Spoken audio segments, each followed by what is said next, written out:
Due to the internet, there's a resurgence in one of the main arguments against the Christian faith, that the virgin birth, the death, the resurrection of Jesus Christ are somehow just reproductions of pagan religions that went before, or the so-called mystery religions that were happening at the same time as the rise of Christianity in the Roman Empire.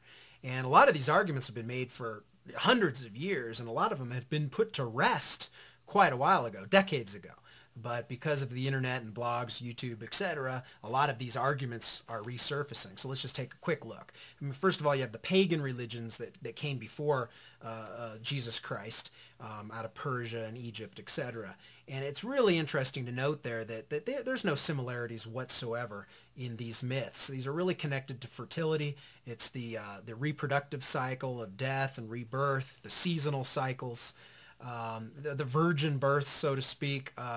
These are the union of human women with god men. These are half-breeds. This isn't a virgin birth. These are half-breed creatures.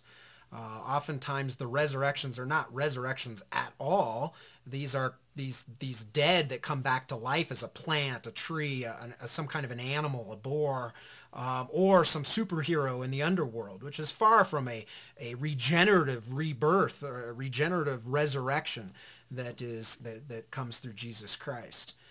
So you really need to compare a lot of these, which are any connections to a true resurrection as the same individual, etc. A lot of these accounts actually date to 3rd, 4th century AD.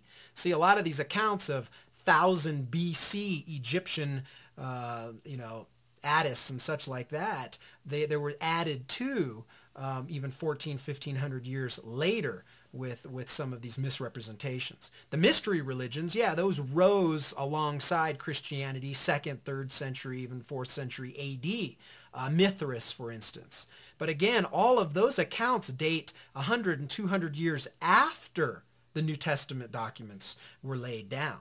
So any kind of connection there with Mithras, for instance, all these documents post-date the New Testament accounts, specifically the Gospels and the Pauline epistles that speak to the death and resurrection of Jesus Christ. So again, if you go and you just look at the historical documentation, you're going to find that the pagan religions that predate Christianity and the mystery religions, so-called, that are contemporary with and after the biblical Christianity, they are very easy to reconcile when compared to the historical account of the life, death, and resurrection of Jesus Christ. Many of these are always considered myths. These were always there to declare a story of fertility or a story of seasonal rebirth. They were never put in a historical context under Pontius Pilate.